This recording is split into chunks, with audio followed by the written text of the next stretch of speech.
of tyranny. How the CAG's digital audit is the blueprint for total algorithmic control.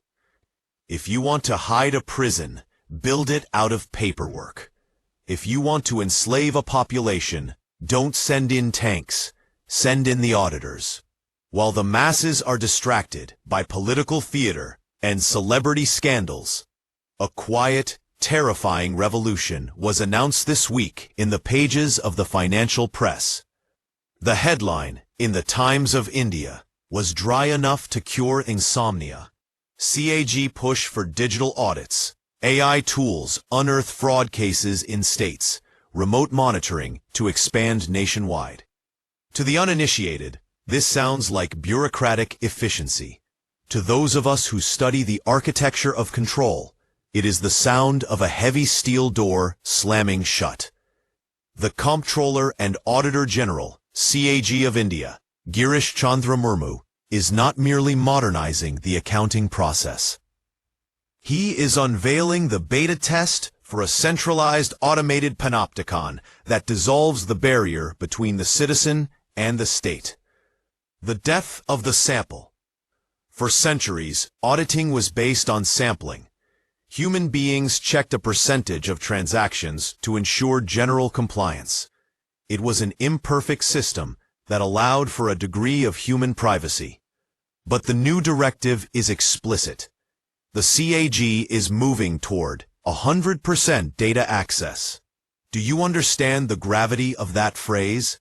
100% access means the concept of a private transaction is now obsolete.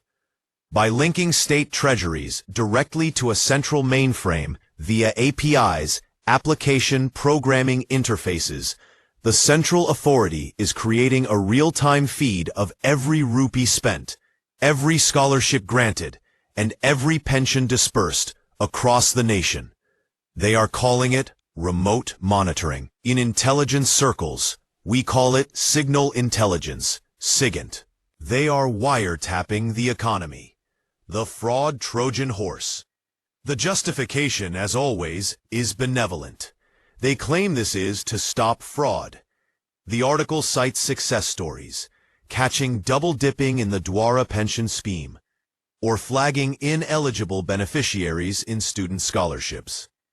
This is the classic dialectic of tyranny. Safety requires surrender. To catch a few thousand rupees of fraud, they justify the construction of an artificial intelligence apparatus capable of scanning the biometrics and bank accounts of 1 billion people. They aren't just looking for theft. They are building a behavioral profile of the population. The article gleefully notes that these AI tools are cross-referencing databases, linking the Ayushman Bharat health scheme with death registries and financial payouts. Think about that intersection. They are merging your biological status, health data, with your economic survival, pension benefits. When an AI controls the audit, it doesn't just check if the math adds up. It checks if you add up. Evidence-based tyranny.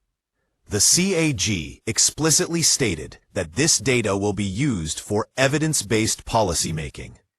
Let me translate that from bureaucrat speak to reality. This is the dawn of algorithmic governance. When policy is based on the cold logic of a neural network, the human element is purged. If the AI determines that a certain demographic is a financial drain, the policy shifts automatically. If the algorithm decides that your spending habits correlate with antisocial behavior, does your scholarship get flagged? Does your pension get delayed for further auditing? We are handing the keys of the Treasury to a black box algorithm that has no conscience, no empathy, and no accountability. The precursor to the CBDC. Make no mistake, this digital audit infrastructure is the skeleton key for the central bank digital currency, CBDC. You cannot implement programmable money that can be turned off if you disobey, without a system that has 100% visibility into the flow of funds.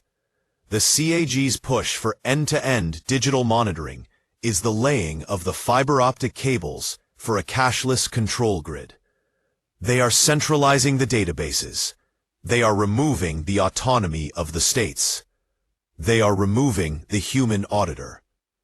They are telling you they are cleaning up the books. In reality, they are rewriting the social contract. The audit is no longer about the government's money. The audit is about you. And in this new digital ledger, we are all just liabilities waiting to be liquidated. Follow Codex Awakening for more news and insights.